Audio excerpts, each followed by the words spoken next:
Welcome back to Oracle of Seasons Part 33, where we will be continuing and possibly completing, I'm not entirely sure, the Sword and Shield dungeon. So now we're in the shield half of the dungeon. Because shields are cold and well, they are. They're like cold hoops of metal, dude. Fire is hot, like the sword. Well, the sword is supposed to represent courage and passion. I'm not sure if I perfectly understand the duality in this dungeon. Do you understand getting shot in the face with eye beams? I understand that perfectly well. Then you are fine. Very fine. Much shooting. Oh, come on. Do we have to do the Doge meme? Spin attacking. Many keys. No shadows. They have shadows. They just flicker in and out of existence. Very flicker. More Doge meme. Dude, we don't need more Doge meme. No, I'm not even trying to do the Doge meme. It's when I'm at work, me and the I normally close with this one cook like a lot of nights now that I realize it, and he busts my balls all the time because I take breaks. I take maybe like 2 or 3 breaks every shift. So he's always like, "How was break?" You know, in very bitter fashion, and I'm like, "Break was good. Much breaking. Happy to break." Alright, before we continue on with the antidotes of real life problems, I have to say that this is actually one of the least explained fucking mechanics in the entire game. The ability to carry something on the goddamn minecart. Yes! I'm glad you mentioned that, because this is the first and only time we have to do it. Mind you, it's a really cool concept, but since it's the first and only time we've had to do it, it bothers the fuck out of me. It's because Capcom is very inconsistent with who they use to develop their fucking games. They should just have good people. Good people who know how to introduce subjects before they're necessary to know. Apparently you have to get 2 small keys in order... You have to get 3 small keys in order to proceed through the rest of this dungeon. Yes, one of them is in the ghost path, and the rest of them are downstairs. Downstairs.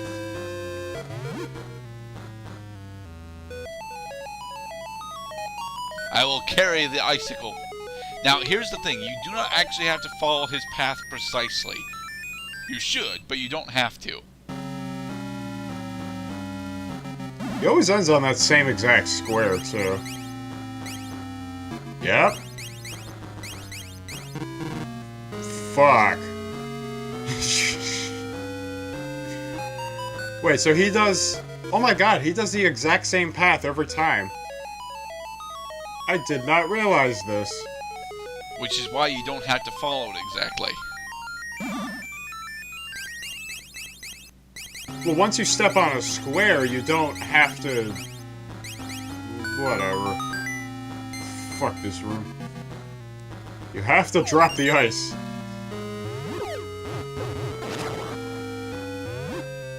There we go. Our first small key. Okay, so 2 more to go. 2 more small keys in the entire game, and now that I realize it. Here we are, carrying the piercing cold on a minecart. Yeah, it is true. Link is holding... He's holding a fucking ice cube. Yes. He's holding an ice cube that's bigger than him.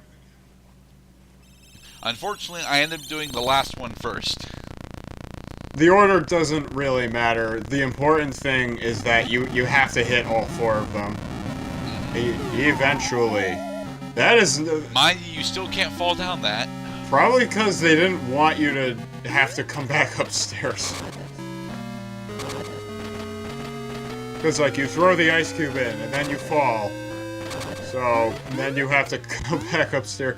No way, no, because if you didn't hit it with the ice cube, you would be falling into a lava pit over and over again until you die. I may be giving the developers too much credit in declaring that.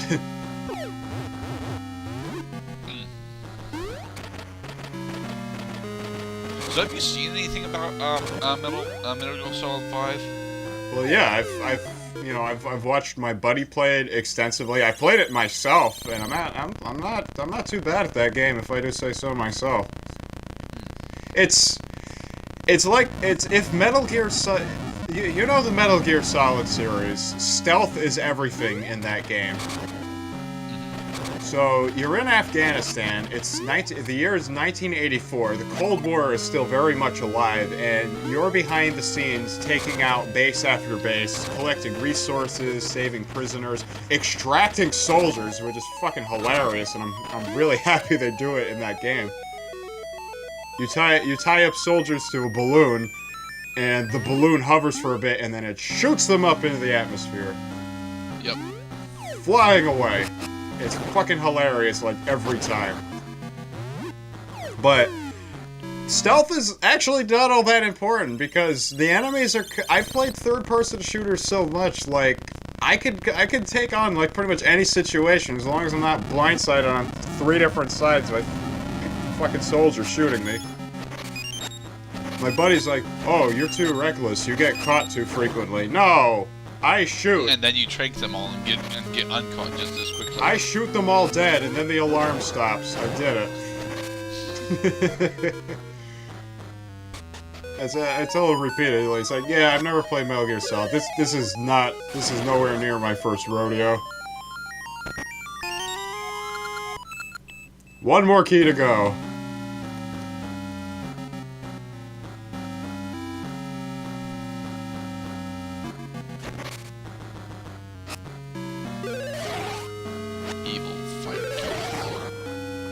Apparently they all hover at the same intervals. I don't like these keys. They also make you wait to kill them. Alright, so now I have access to the final one. Yes. But getting the final one is an absolute pain in the ass. It requires setting minecarts up very specifically. But isn't this the only minecart you have to go through? Oh, you gotta do that. Okay, so you have to lead out the minecart for... God damn it. Fucking setups in this dungeon.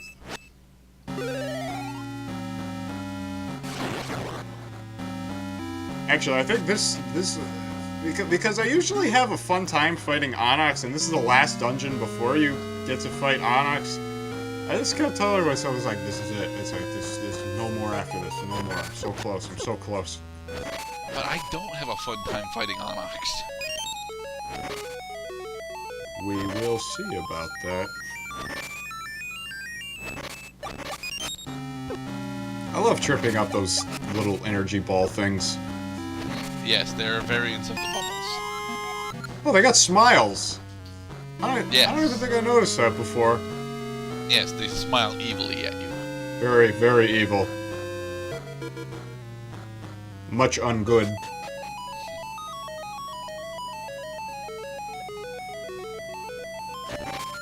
Yay, the fairy. Yay. So wait, we only have one more icicle to throw? Yes, only one. Okay, so we're very close to the end of this dungeon. As I recall, the boss also is kind of on the easy side. Isn't it the Medusa head? Yeah, the upcoming boss is Medusa. Ah. And there's the minecart. Fuck you, Keys. Now you have to leave the minecart there. No, don't go back. But Demon does not yet realize this. Indeed, he does not. So when he goes to get the ice cube and then realizes he has to turn around. But I got to run over a Stalfo, so it was worth it. Well, I get to see the rage dance at least one more time before the end of this game. I think so, but I'm not sure. Alright, here we go. Away! No! Don't make me drop things! How dare you!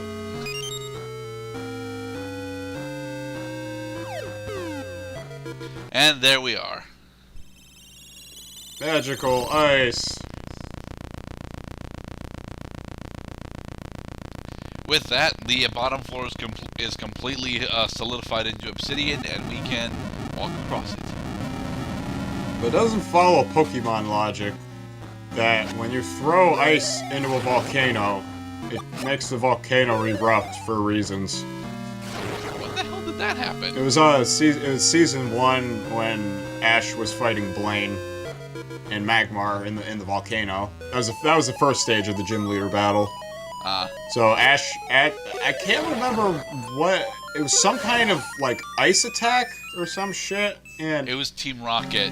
It was Team Rocket. They introduced. They fired an ice cannon at the walls, and the differences in the rapid change in temperature causes the volcano to crack open. That's right. Yeah, I remember that now. And they're like, "Whoops! I guess we better get out of here. We fucked up." And behold, the Medusa boss. Again, simple. I love simple bosses. Just Slasher is all you have to do. That is if you can get closer.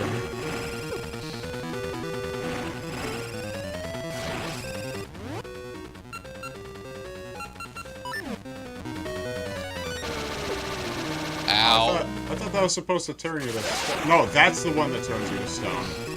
But she missed. No, she got me. No, she hit you with the petrification, but she missed with her real attack. The one that actually inflicts damage.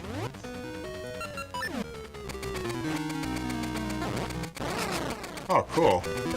Yes, that is how I learned that Pegasus seeds can stun foes. Yeah, it's some the boss.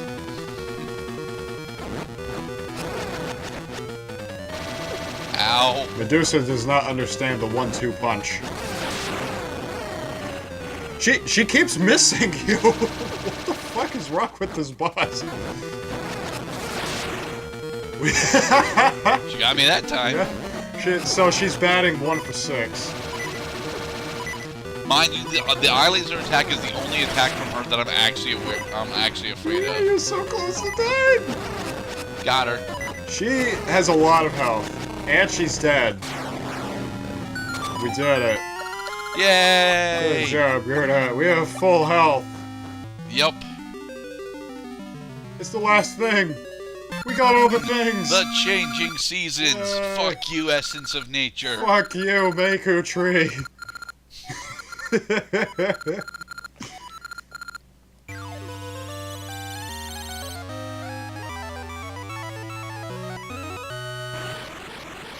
And now the game gets ridiculously familiar. Yep. Now we know what we must do. Demon, you already have the 8th essence. The changing seasons have filled me with my former power. I have something to give you now, so come see me. I wonder what it is. No, you don't. You know exactly what I it is. know because I've already seen. Anybody else who has caught on to how patterned this game is would probably assume exactly what the Maker Tree is going to give you.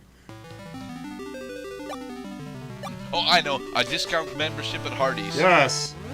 And from Hardee's we can buy all the fucking... I was about to say lumberjacks. I don't think you can buy lumberjacks. You can buy the services of lumberjacks, though. But you can't buy the lumberjacks themselves, damn it. Hi, Maple. It's always on this screen we end up encountering her. Spaceship! Lots of rupees. Most of them unobtainable. No, you can get the ones on the house. I mean, they may be out of reach because god damn it does she move fast. Fuck you, Maple. I win. Let us appraise the ring that we got. Oh yeah, I wonder what this one is. I see, it's The steadfast ring get knocked back less. cool. Not. Rings do nothing unless worn. They also do nothing if I just outright fucking ignore them. Hi, Zelda.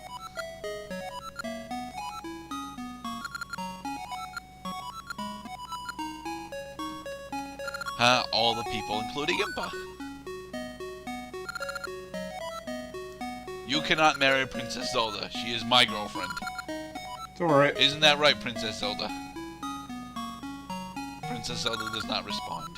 Because it's never exactly clear what their relationship is. And in the next part, we will encounter the Maku tree to get our Maku nut. You know, if you want to see Zelda, she's one screen down, lady.